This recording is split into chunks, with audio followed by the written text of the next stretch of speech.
All right, guys. Well, why don't we let's go ahead and get started. Welcome, everybody. I'm Dr. St. Clair from Blue Ridge Pediatrics. Excited to have everybody here with us. Callie's here with us. Callie's our office manager, does an outstanding job. She's been here helping me work on making sure we've got everything technically right for you tonight. But just want to let everybody know we're recording this. And so our hope is that even people who maybe wanted to come and couldn't get on for whatever reason could come back and listen to this at a later time. So we're going to keep that recording, and hopefully what the things we talk about tonight could be helpful for other people. I'm going to run through a quick slideshow giving you guys a little bit of information about the vaccines. And so what we really want and desire is that you make a really great informed medical decisions in general, but particularly around COVID vaccines. Hopefully we're giving you good information tonight. And then the rest of it's just going to be devoted to question and answer time. So I hope that will be helpful for everyone. Let me pull up this screen share, and I'm going to pull up this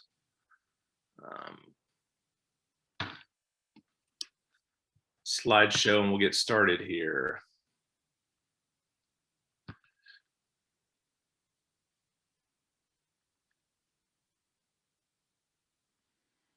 All right.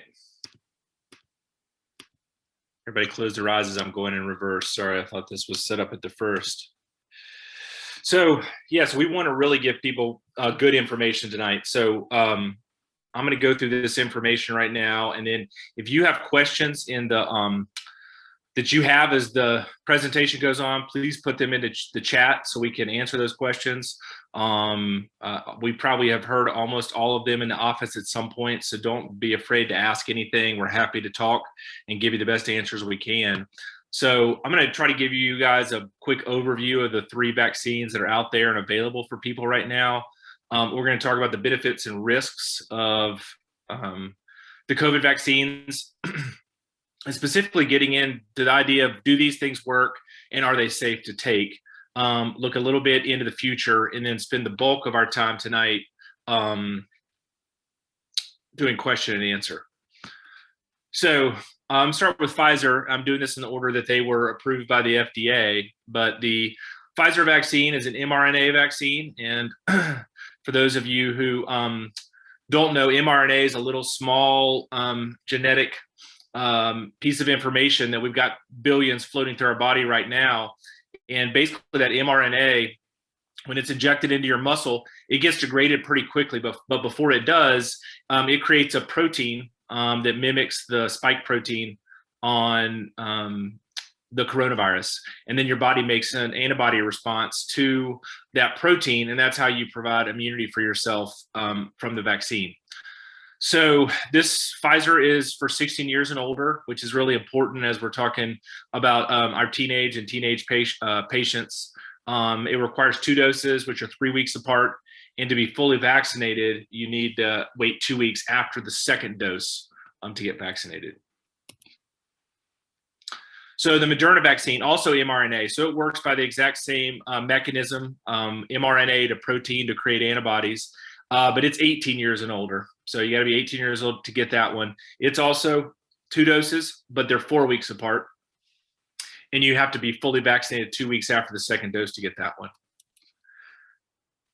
Okay, Johnson & Johnson. This one's a little bit different. This is called an adenovirus vector vaccine. And adenovirus is basically a common cold virus that we see. And you basically inactivate that common cold virus so that it's not going to give you any of the virus symptoms, but you use that as a vector to give a small little genetic piece of information that gets turned into mRNA to protein to antibody. So it's a little bit different technology than the mRNA.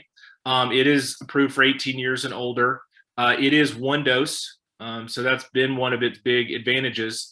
And you're fully vaccinated 2 weeks after a single dose. Now, this one has been on pause since April 13th. So that was last Tuesday, to potential clot issues. So as we get into Q&A, I'm happy to try to answer those questions as best I can. And when I say potential clot issues, the FDA, CDC are still looking into this as to whether the specific clotting problems with Johnson & Johnson were related to the vaccine. And if they are, how widespread that is, and then what impact that has on its availability. So I'm happy to answer more questions as we get into that. All right, so just when we're talking about any kind of medical therapy or medical treatment, it's really helpful to ask yourself, is this thing I'm thinking about doing, does it work, and is it safe? And on the does it work, these vaccines have far exceeded anyone's expectations. That if you asked last year when these things were being developed, what would we expect? These have exceeded expectations. Basically, it virtually eliminates your chance of being hospitalized or dying from COVID. So in the studies, there was no one who actually ended up hospitalized or dying in the studies. And so basically, it really does a really, really good job of preventing really bad outcomes.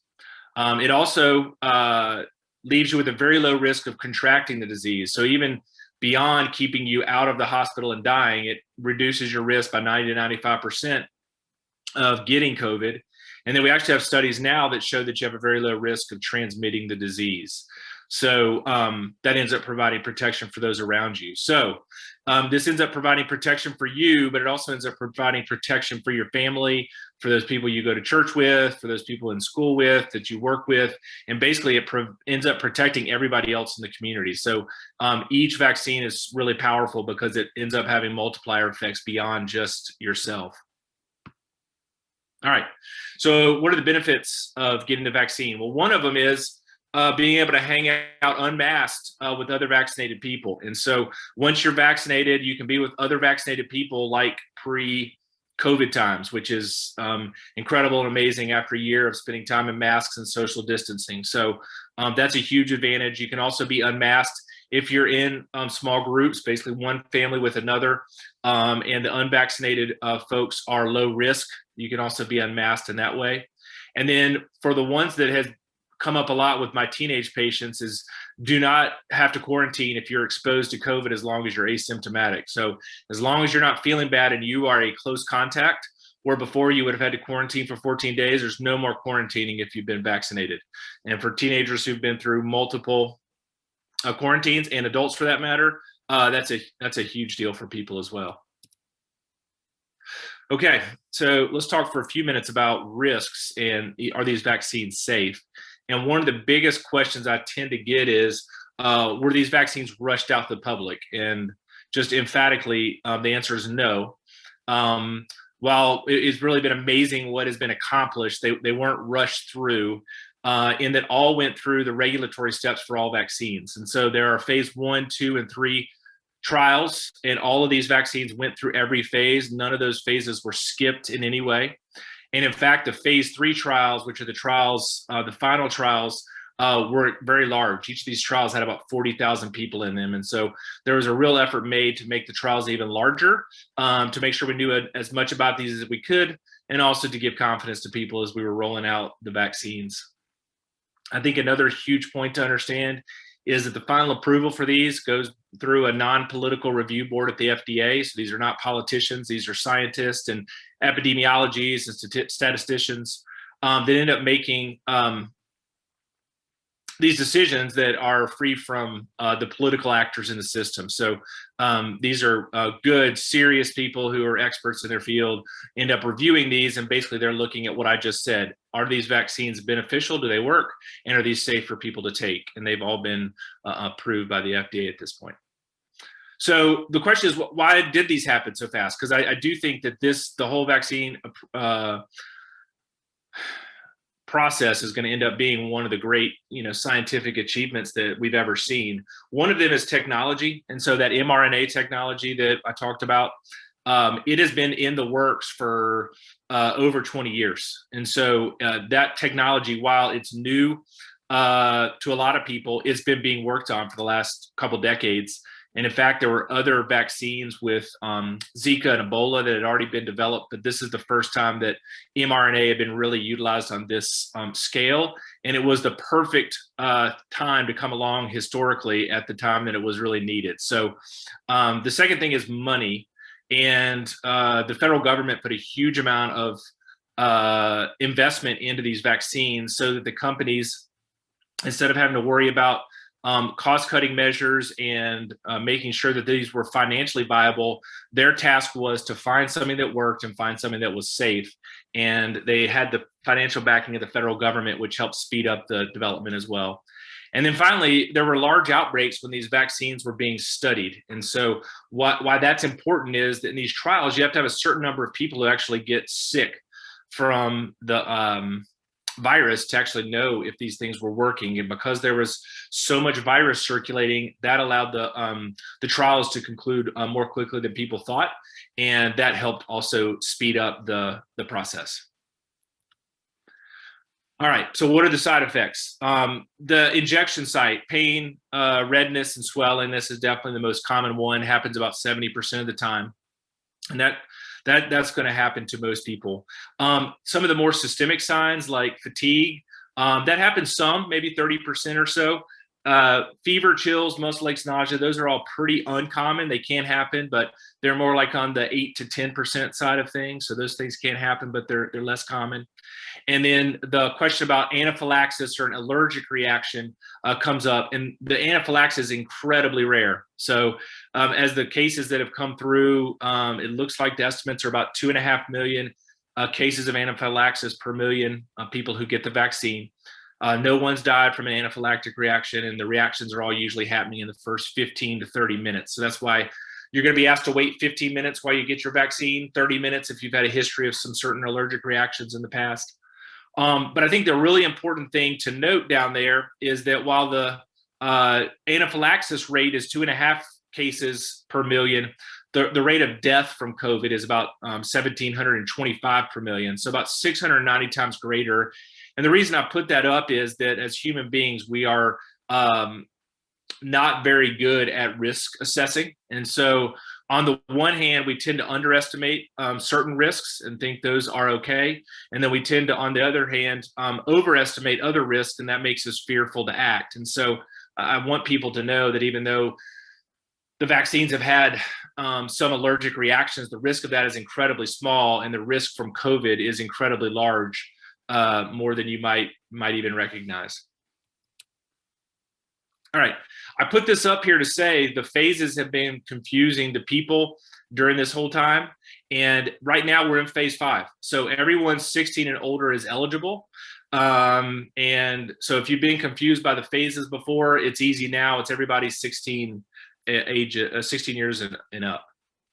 All right, so what's next? Pfizer has already finished up their studies in 12 to 15-year-olds, and they've submitted about 10 days ago their data to the FDA. So the FDA data is going to be reviewed, and we're still waiting for that to come out. And as soon as we hear more about that, we'll obviously let you know, and we could even do another Zoom call like this to answer questions.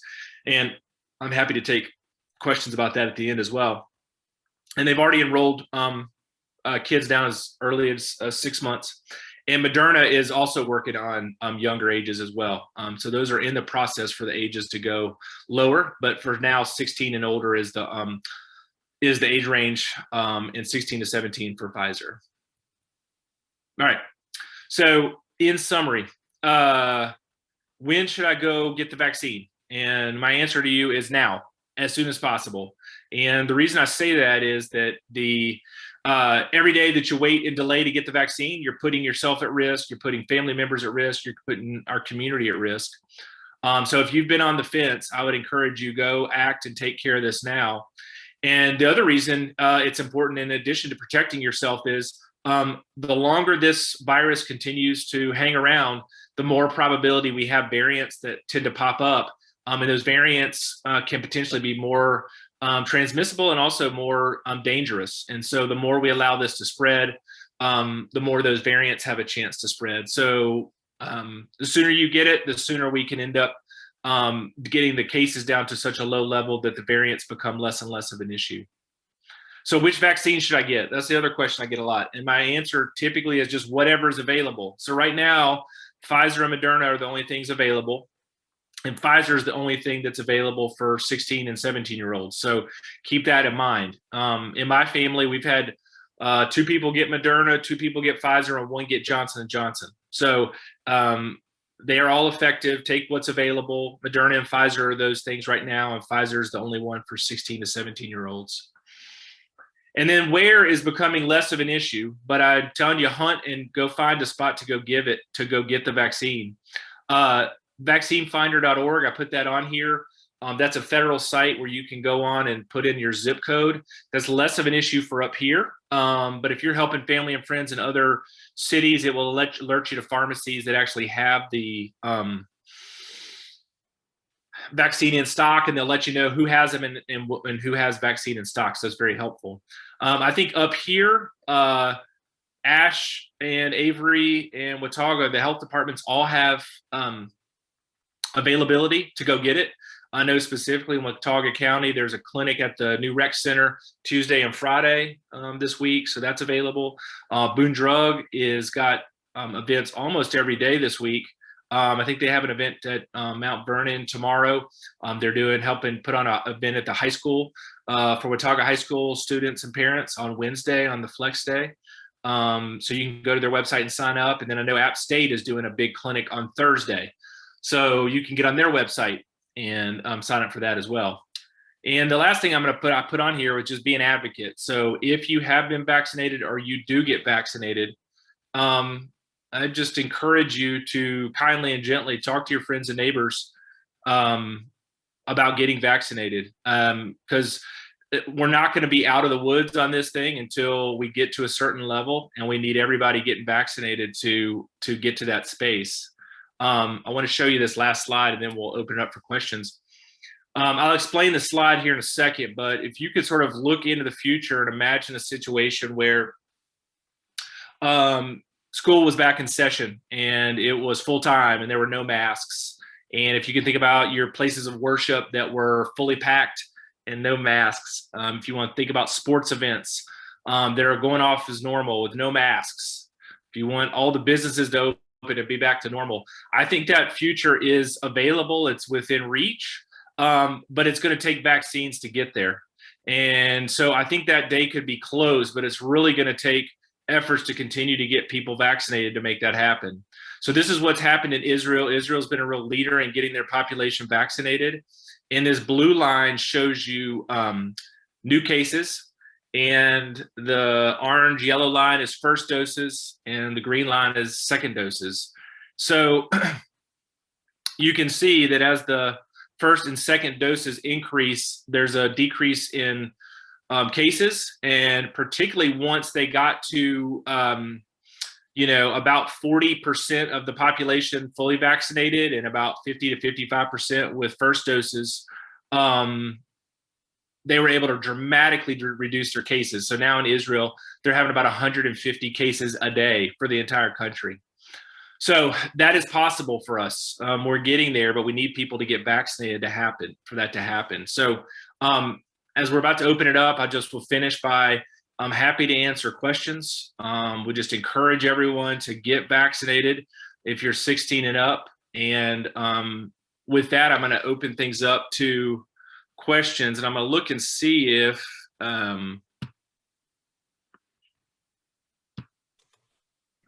we have a couple questions already come in. Okay. Sorry if this has already been addressed, but when do you think younger children will be eligible? No, it's a great question. So I think the 12 to 15-year-olds with the Pfizer study, that's actually with the FDA, and it's just a matter of them going through their normal channels of evaluating the data and then making a determination and vote on that. So I see a way forward that potentially in May, instead of it being 16 and up, it'll be 12 and up with Pfizer. So as soon as we get that information out, we'll send something out, and we could even have another Zoom call to talk about what that data showed for 12 to 15-year-olds. But basically in the studies, in the information we've gotten so far, none of the kids in the studies to 12 to 15 got COVID. So everybody with the vaccine stayed back COVID-free, and the side effect profile was the same as it was for adults. So great question. Thanks for throwing that one out there. What information do you have for families that have already had COVID-19 needing to get the vaccine?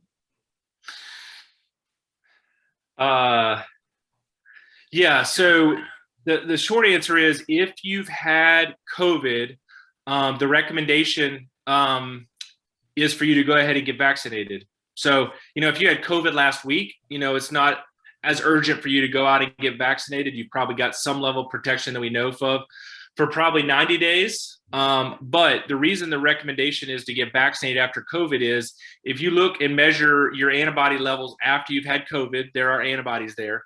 But if you compare that with the antibodies after you hit the vaccine, the antibodies after the vaccine are dramatically higher than just natural infection. And so we want everybody who's had COVID to get vaccinated so they have the maximal protection against that. So that's a great question. So far, this is the last one. Have studies been done looking at the effects of the vaccine on people who have autoimmune conditions? So it's not like, these trials were run on large groups of people and they're being followed now by VSafe, but it's not like they put a group in that was specifically with autoimmune conditions. But I will say this, people with autoimmune conditions, depending on the thing, is sometimes they can have altered immune status, which means they can be more likely to be susceptible to COVID. And so there's no contraindication with the autoimmune conditions to getting the COVID vaccine. So, yeah, but that's a great question. When the vaccine is available for 5 to 11-year-olds, will we be able to give the vaccine? Great question. The 5 to 11 is probably going to be, at least from what we're hearing, later in 2021. We've applied to be a vaccine site. So some of the issues get down to, like, particularly the Pfizer has, the super sub freezer requirements. So right now we're working with Boone Drug to figure out what we could potentially offer along with them, since they're with us in our own building. Our goal and hope, if we can make it feasible, is to have this available for our patients. We would love to do something like we do with our flu clinic every year, where people are able to come, and once that's available, we can do sort of a drive-through thing like we did with our flu clinic this last year. So we are in the pipeline to be an approved site. It's going to be more about us figuring out all the details of what that means to be an approved site and then the logistics. But we would love to help get people vaccinated as soon as that gets made available. I had another one come in. Is there danger because of the new rDNA method? How do we know? Let's see, where's that one? I think it just came to me. It is from Kristen. What does it say? Say it, read it again, Callie. Is there danger because of the new rDNA method, and how do we know? I would assume they meant mRNA, because I don't know what. Probably. Yeah, so let's assume that's mRNA. So basically with the mRNA technology, they were able to figure out from the DNA of the coronavirus what an mRNA that would match that would be. And they found that spot that matches the spike protein. So that mRNA once you get the mRNA vaccine, that actually gets degraded really quickly. But once your body has made the protein, that's what your body's going to make the immune response to. So anyway, I hope that got at that. If not, people can continue to add into the chat. Yeah, if you need more information on that, just send me another message and we'll elaborate. Yeah, I hope I answered that one. What are the biggest misconceptions you are hearing or reading about with these COVID vaccines in children? Do you have any hesitations with children and these vaccines without a longitudinal study? How long might kids or adults be followed for more long-term information regarding COVID? I'm pro-vaccine, just curious your thoughts. Thank you for that question. I think one of the biggest misconceptions that goes along with what I was talking about with risks and benefits, and this feeds into the question, so I think it's a really good one, is people perceive the risk of the vaccines way too high, and they're underestimating the effects of COVID. And what I say about that is that, there's still a lot of COVID that's going through the community. And particularly with these new variants going around, it's affecting younger people more and more. So, so you've got the issue of, the effects of COVID immediately, but there also seem to be a decent amount of long-term complications from COVID. So you've heard, you may have heard of sort of the phrase long COVID, but COVID ends up impacting just about every system in the body. And so the concerns people have are about what are the long-term implications of actually catching COVID. So when you're talking about the long-term implications of the vaccine, I'll get to that in a second, but the long-term implications of COVID, we don't know about. And I would argue that the risks of long-term complications for COVID are way higher than the potential long-term impacts of the vaccine. So we're going to need to continue to study these folks who are having long-term complications of COVID. And I think the hard part is a lot of those people haven't even necessarily been hospitalized. A lot of people, even asymptomatic infections, have gone on to develop chronic issues related to COVID. And so I think, to me, that would be my biggest concern in kids, is to say, hey, I'd rather them get the vaccine, or I'd rather them get COVID versus the vaccine. Is you're entering into we don't have longitudinal data on the long-term impact of the disease, which we know is bad. I think in terms of the vaccines and longitudinal studies, we have limited information because this has only been around for, a certain amount of time. A couple of things I would say about that, though, is number one, when you look at vaccines and vaccine side effects and impacts, those are showing up in the first 2 months. And we can get into some of the issues with Johnson & Johnson, but when you see vaccine complications and problems, those are happening in the first 2 months. The people who were in the original trials, they're going to be followed for 2 years. And so those people are in ongoing studies looking at them, and they're going to be tracked for 2 years, looking at their immunity, but also side effects. So we have some leading groups that are out in front of the rest of us who've gotten vaccinated. So while we don't have those long-term longitudinal studies, we won't have a 10-year study on COVID vaccine till 10 years from now. But in that time period, if your kid ends up getting COVID, we also have no idea the long-term implications for their brain, for their body, for their all the different parts that COVID ends up affecting. That's not true. Was that? That's not true, doctor. What's that? The survival rate, according to the CDC, for children on 16 to 18 years old is 99.997%. There's more complications from risks from autoimmune diseases from the vaccine. Okay. And your comment last Thursday night on your Chamber of Commerce speech said that if a person gets both shots, they're going to be protecting themselves from COVID and protecting the community. According to the CDC, that's not true. It just lessens the severity of the symptoms and doesn't prevent you from getting it. So if this is an emergency use vaccine, why would you be promoting it in an environment where these children have a almost 100% survival rate? Well, I want to get on here and have some good conversations. I don't want to get to an argument back and forth, but this is why the CDC has recommended these vaccines. So they are protective for, let's say, 16 and 17-year-olds. The 16 and 17-year-olds will be protected against getting COVID, okay, which is going to help them stay safe. But protecting the 16 and 17-year-olds also protects everybody in their family, and it helps protect all the people they're going to school with and playing sports with and going to church with. So I guess I'm confused by the question. It's not it's a comment. The manufacturer and the that receiving both COVID vaccines 1 and 2, depending, it doesn't matter which manufacturer, does not prevent you, anybody, any age, from getting COVID or transmitting it. It just lessens the severity of the condition to prevent death. And why are you promoting it in children who have a 99.997% survival rate? Well, I'll just respectfully disagree that it does help protect against getting COVID. So if you're saying it doesn't help protect against getting COVID, that's not what the studies show. Okay, I disagree. Let's continue. Okay, we can agree to disagree. What's the next question? Are you aware that the animal trials were skipped? It was all over the news, and I'm surprised to hear you say that no phases were skipped in any way.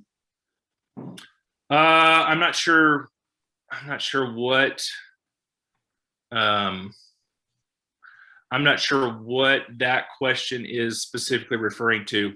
What I was referring to was phases 1, 2, and 3, which are the typical trials that everybody goes through when you're looking at vaccines through the FDA. Goes through phases 1, 2, and 3, and they're looking at dosage, they're looking at side effects, they're looking at effectiveness.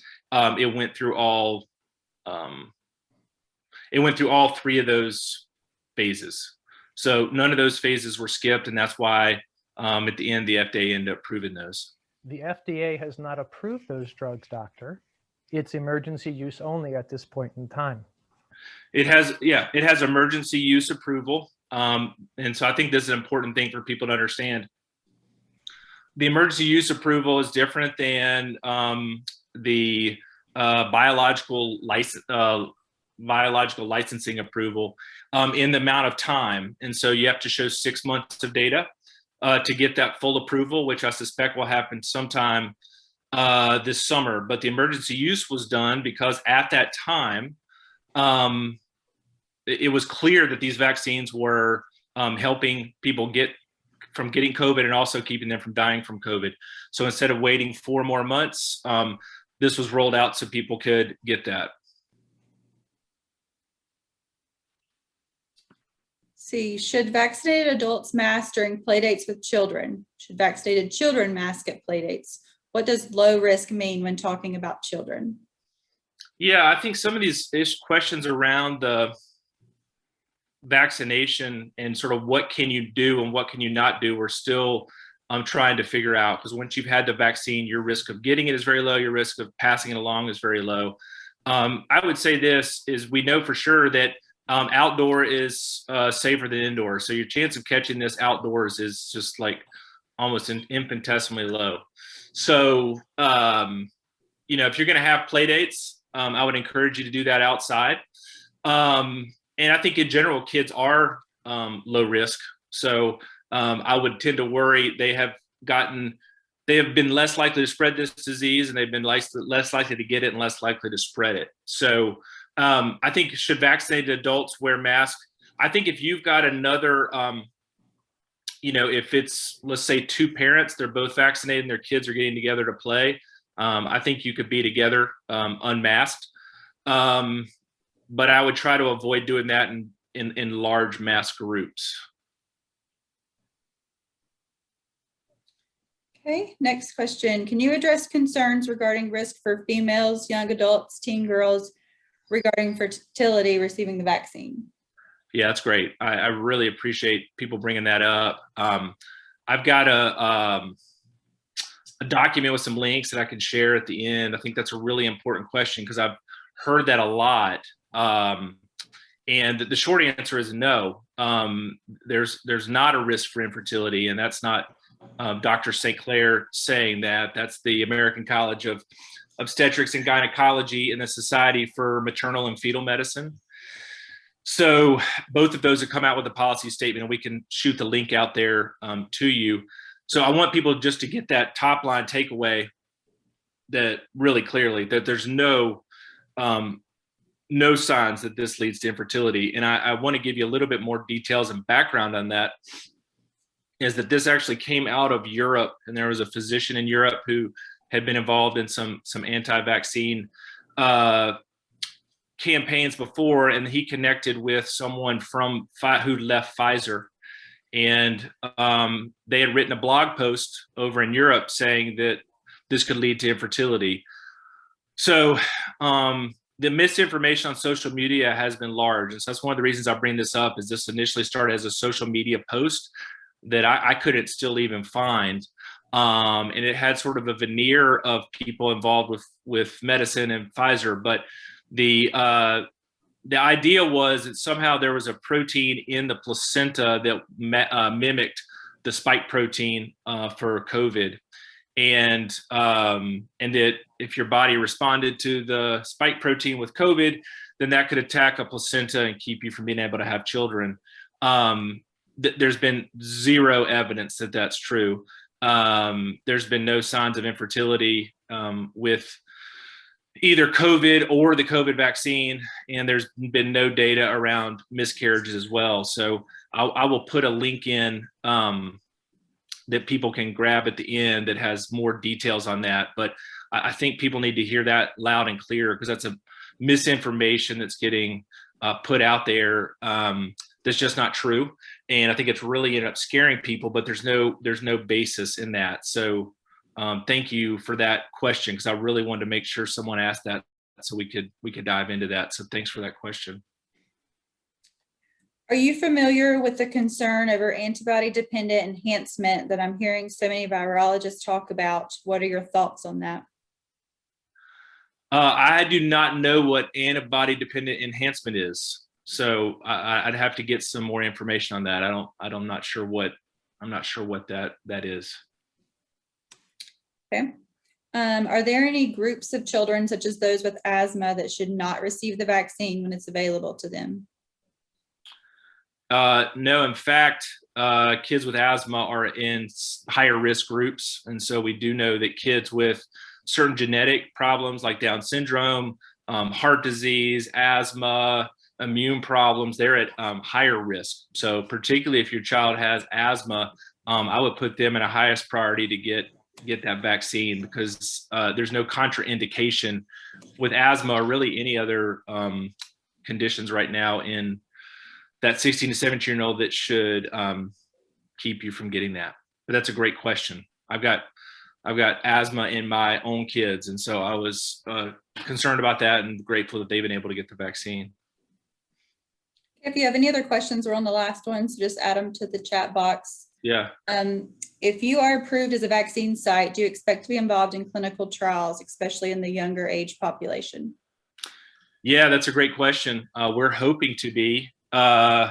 We actually put in to be a trial site for Moderna, so we're still waiting to hear back. But that's a great question, and if that ends up being the case, we'll let people know. But we've put in to be that. We just haven't gotten there. We just haven't gotten there yet.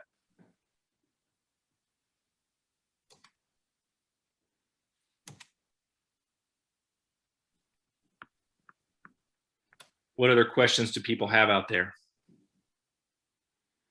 I'm gonna let's see here. I'm gonna grab this vaccine, this link that this is a document has tons and tons of links to it, some of which I've referenced tonight. So I think that would be helpful for people. So I'll drop that into the chat. But what other questions do let's see here. I had one more come in. I think this is from Andrew, Kristen, that asked the question earlier. Yeah. Who would you say is the authoritative source of information, and why can social media not be an authority? So one of the links I put into of trying to get good sources is Children's Hospital of Philadelphia. So that document that I just put in, that Google Doc, has a link to that. I think Children's Hospital of Philadelphia, they're one of our pediatric leaders. They're also got some of the most respected scientists and infectious disease people in the world. They put together a great site for parents, trying to answer questions about vaccines in general, but they've also got a very good site answering a lot of questions that people have asked tonight about COVID vaccine. So if you're looking for an authoritative site, I would definitely say CHOP. And if you go into that document, you can look in the link and it's there. I think that would be great. I think the problem with social media is that, anybody can post on social media, and the information travels fast, and lies travel faster than the truth. So be careful when you're on social media. Sometimes the CDC is going to post on social media. So I'm not saying every post is bad, but I would be very suspicious, again, like this information that came on infertility, that started in a blog post, over in Europe somewhere. And so I would just be very cautious and careful when you're evaluating stuff on social media. I had another one come in. Any advice for people who have lost their smell or taste due to COVID for several months? Great question. Okay, so this goes back to the conversation about long-term impact on kids. Fortunately, my family's been overall healthy, but one of my kids did get COVID during the December, and he lost his taste and smell, and it was gone totally for 6 weeks. It's just now coming back, but it's not back normally. So not all of his food tastes normal. He's not smelling normally. And I hope that comes back, but I can't guarantee you that comes back. And that's what I say the long-term implications from the disease, I would be much more worried about than anything with the vaccine. That being said, there are some good studies in adults about like retraining your brain how to smell. And so they've done this in adults, and there's actually now a trial going on at Denver Children's is looking at different, basically retraining your brain how to smell. And so there are 4 different flavors that they're using to stimulate the different smell centers. So you can go online and get some of these oils, but one of them is orange, one of them's lavender, one of them's peppermint, and one of them is eucalyptus. And basically what they're having people do is twice a day, you take that smell of peppermint, which your brain knows what peppermint is supposed to smell like, and you smell that for 30 seconds. And you go to the orange and you smell that for 30 seconds. And doing that morning and night, the idea is that that's retraining your brain to smell again. So there's data still coming out on that, but the hope is that that's going to come back, but there may be a way to speed that up. And that's, felt like a pretty low cost way with our son to try to work on getting that smell and taste totally back. So great question. That has been one of the more common symptoms out there, and it's been one that's been a lingerer that's lasted longer than people wanted it to. I had another one come in that says, why do people say the vaccine changes DNA? I think some of the why they think it changes DNA is that when you just start talking about mRNA, which is a type of genetic material, people get concerned that, hey, that's going to affect your DNA, but it doesn't go that direction, and there's zero evidence that happens. So the mRNA does not go and affect your DNA. There's been zero evidence that that's the case, and the biologic pathway is from mRNA to protein to antibody. So I appreciate that question because I've gotten that question a lot, but there's no evidence that the mRNA is in any way, impacting and affecting anyone's DNA.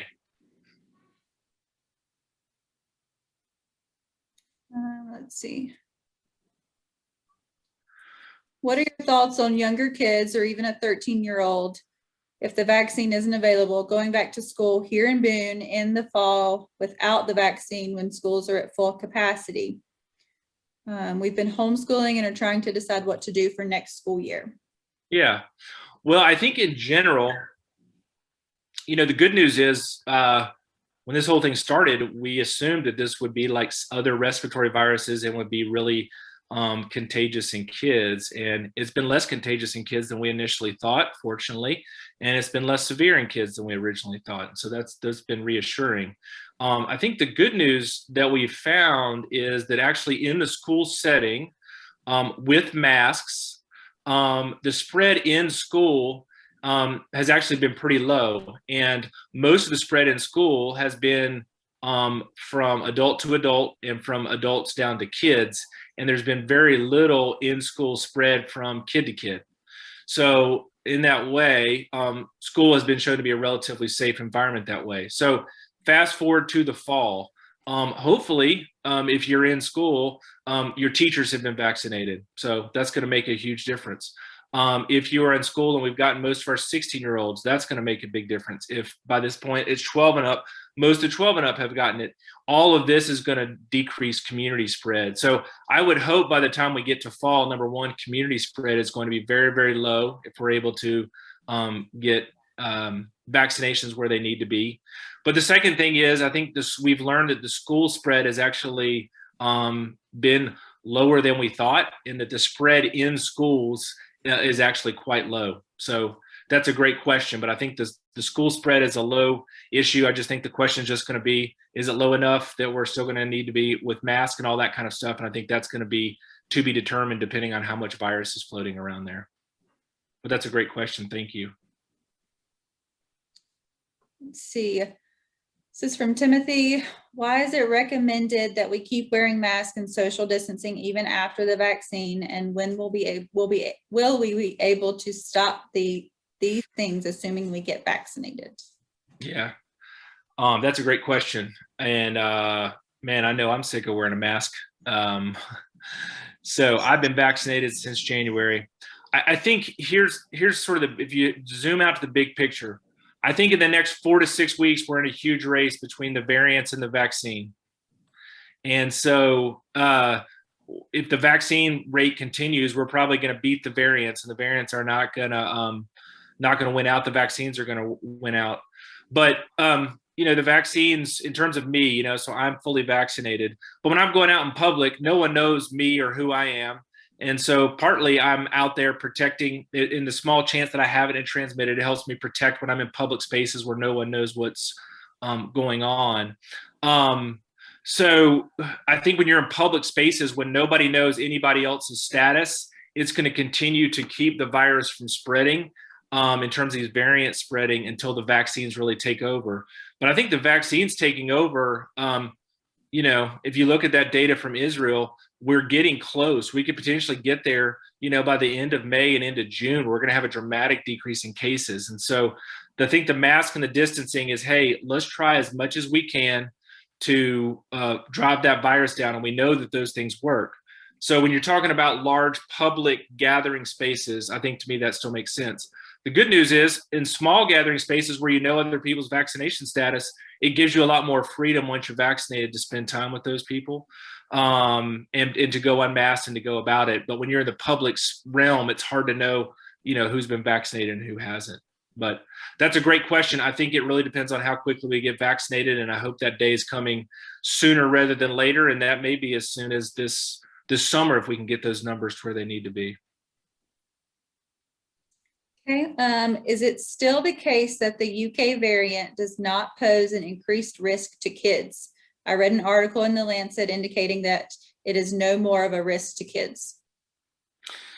So I think in general with the variant, here's what people need to know about variants is all of these viruses mutate over time. And sometimes when they mutate, it doesn't make any bit of difference. And sometimes they mutate, it makes a big difference.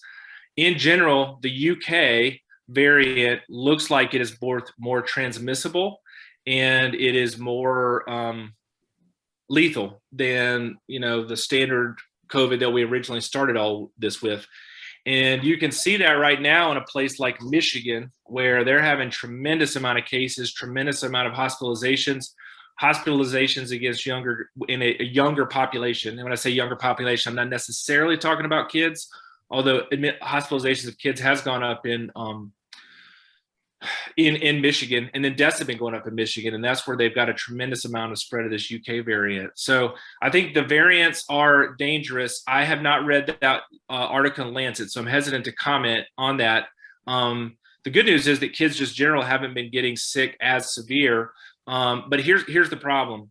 Right now, we know that kids tend to not get this as readily and to transmit it less readily. The problem with these variants, the more we allow the virus to hang around, the more these variants will circulate and potentially mutate to a form where kids are more likely to get it, and potentially kids are more likely to get sicker with this. So I think the concern for the variants is a very real one. It's one of the reasons we need to get caseloads down. It's a reason we need to get the vaccines done, because it seems like right now the vaccines are actually very good against the variants. So that's the silver lining. But good question. I haven't read that article on Lancet, so I'm hesitant to say without knowing the details. But thank you for that.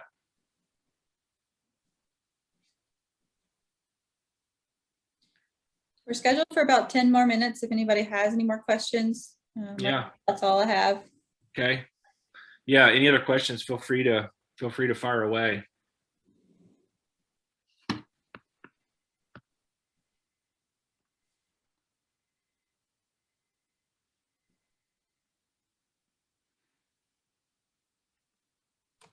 Yeah, so I'm just looking at this document I gave you guys. It has the slideshow on there. It's got a link to Children's Hospital of Philadelphia. There's a quick little blurb I wrote on there about why healthy teenagers should get the COVID vaccine. So feel free to take a look at that. Have some links for you about where you can get the COVID vaccine. There's a couple links to safety about the infertility issue, to the statement from the American College of Obstetrics and Gynecology and the Society for Fetal Medicine. A couple additional links about pregnancy and lactation that we've had come up commonly. I've got one little white paper article I wrote in there about COVID vaccine and abortion, because that question has come up for people. I've given people links to where you can find good data, good information about the vaccines, and then interviews. If you like watching interviews with people that matter, I've got 2 interviews there. One is with Russell Moore, who's the head of the Southern Baptist Ethics and Religious Life Commission, and he is interviewing Francis Collins, who is one of the preeminent scientists in the country, and answering a lot of questions that people of faith had about the vaccines. And then Francis Collins, who again, one of the preeminent scientists in the whole country. One of my heroes, UNC med school grad. There's another interview from him there with the Washington Post. So if you want to watch those interviews, those are helpful, talking about some of the religious issues as well. And those are all in the Google Docs that Dr. St. Clair. Those are all in that Google Doc that I linked. So, and I went through it beforehand and just made sure all those links were open and people can look at them. It's not a cheat sheet. It's just where I've tried to put all my information where I'm trying to gather my information. I had a couple more questions. Yeah. Vaccine booster most likely be necessary. Good question. I don't think we know that yet. That group that got vaccinated before us, the people in this trials, they're monitoring them every month, making sure that they're not losing their ability to fight off the virus, including the variants. So I think those are going to be the people that will let us know if we're going to need for boosters. But there's a possibility we may need boosters. And I think it may be every year, maybe not necessarily every year, but it's probably going to be targeted to these variants so that they can make the vaccine that targets these variants as they come out. And so just like we change the flu vaccine every year, there's potential that we could change the COVID vaccine every year to nip these variants in the bud if they continue to be problematic. Do you think it is safe for kids to participate in group sports? I read that children are catching and spreading COVID more via athletics. Say that one more time. Sorry, Callie. I was looking at, I got distracted by the chat. Keep going. What was that? Do you think it is safe for kids to participate in group sports? I've read that children are catching and spreading COVID more via athletics. I think that's a good question. I think part of it depends on the sport you're talking about. So outdoor sports, the risk of catching and transmitting it is very, very low. Very, very low. Some of the issues, there was an article in the Washington Post that talked about some of the spread amongst youth sports teams. There was a huge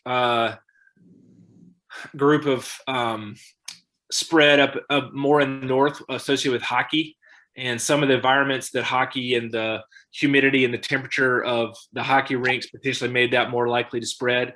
And then some issues with basketball, and my son plays basketball. So around spread indoors. So yes, I think that's a potential problem. Right now, basically for the North Carolina High School Association, kids are masking for all their sports. Hopefully that will be able to change soon as everything with the virus gets better. But in general, I think sports are a great way for kids to deal with the stress and strain of COVID. And so I would encourage people to play sports, but I do it in a safe way. Outside is certainly safer than inside, and particularly if you're doing sports inside, to wear a mask. Okay. There are a lot of virologists who are concerned that the vaccination campaign is actually causing the variants.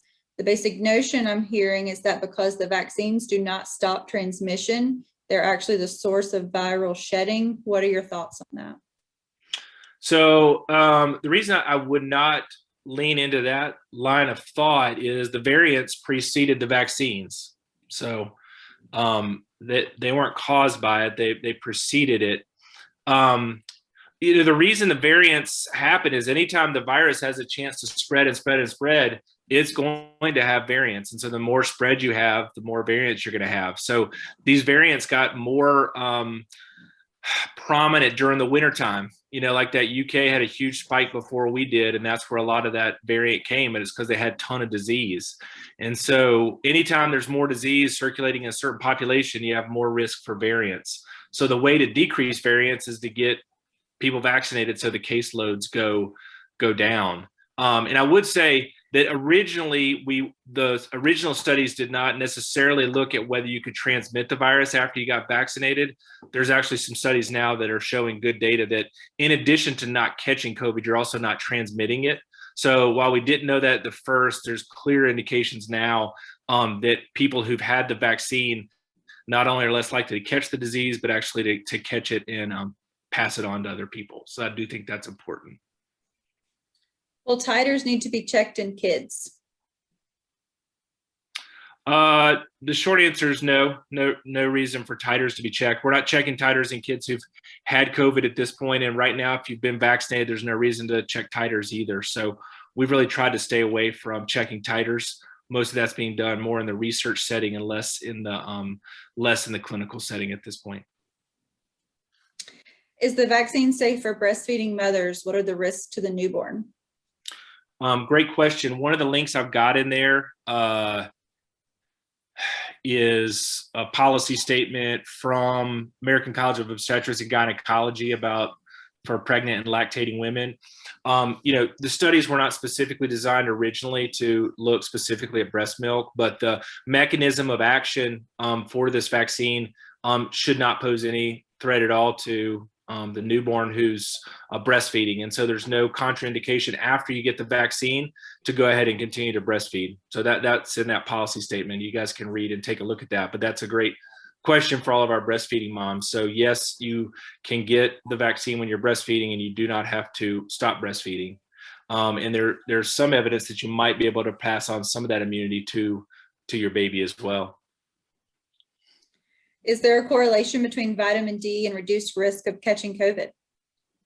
Great question, man. Everybody's been reading a lot of information on COVID over the last year. So great question. I think the vitamin D thing is a little bit, we're not sure. I mean, there's some studies that show that might help, but it's not definitive enough that the health authorities have said, hey, everybody should be taking vitamin D so you can keep yourself from getting get yourself from getting COVID. In the mountains, people tend to run a little low on vitamin D anyway, since we, live in the cold climate of the mountains for a good chunk of the year. But that data is a little bit unclear, and certainly not to the point where I'd say, hey, if you take vitamin D, I know for sure you're going to protect yourself from COVID. I can't say that. We may know more in the future, but there's indications it might be true, but I don't think it's definitive enough to say that at this point. Can pregnant women get the vaccine? Would it harm the developing baby? So yeah, that's another great question. One we got. Please look at that link in the Google Doc. I think that would be helpful for people. The bottom line is it's not contraindicated in pregnant women. So pregnant women were not included in the original trials. It's being studied in those groups now. They weren't included in the original trials. But women did become pregnant while they were in the trials. And so those women are being followed, and there's been no indication at all that that's harmful to the baby. The biggest concern for pregnant women is that pregnant women have way higher risk of having complications from COVID. So they're actually in the highest risk group. So right now, the American College of Obstetrics and Gynecology says it's up to the woman to weigh the risks and benefits. There's clearly a risk from getting COVID.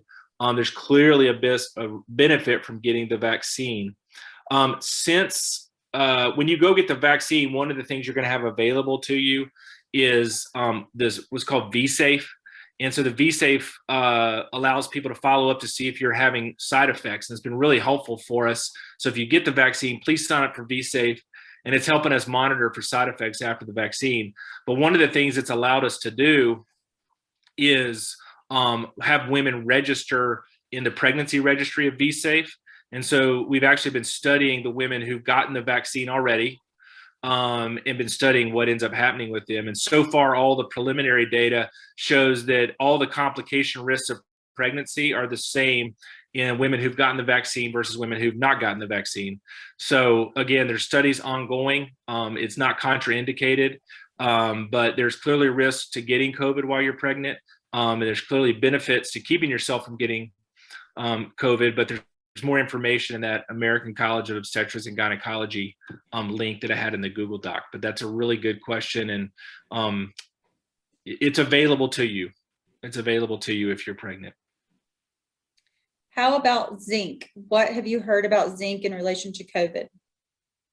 You know, I've heard and read about zinc, and there's some studies out there. They're small, but they're not significant enough to say, all right, if you've got COVID, you should take zinc to help treat it. That's just not out there. So that's not necessarily a recommended treatment regimen. So we may know more about that in 6 to 12 months, but that's not a defined thing. Hey, if you get it, you should take that, and that's part of the standard of care.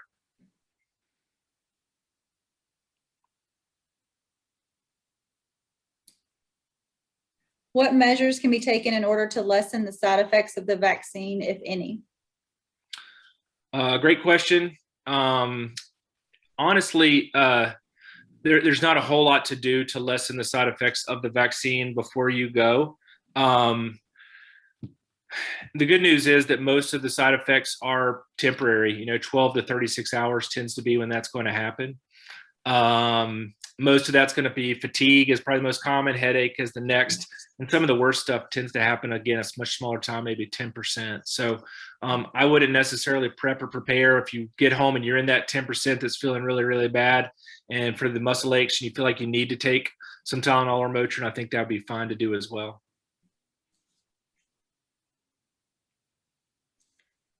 I don't see any more questions right now. We have had a couple people join in the last few minutes. Okay.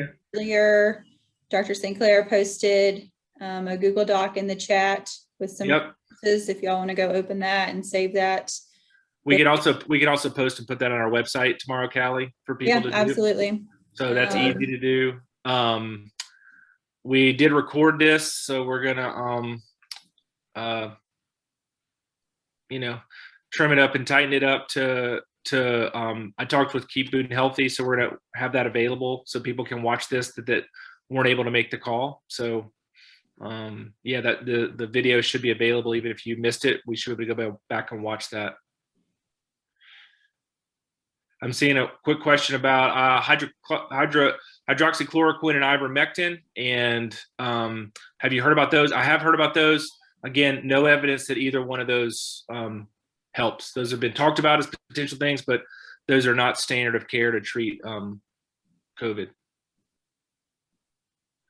Guys, I really appreciate everybody logging on. Great questions. Really appreciate it.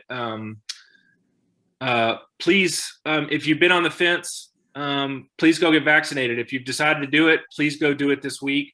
It'd be a way to protect yourself, but also serve our community. So please go do that. And we're happy to continue to be a resource for you. And we'll continue to send out emails with information for you guys as well. So take care. Have a great night.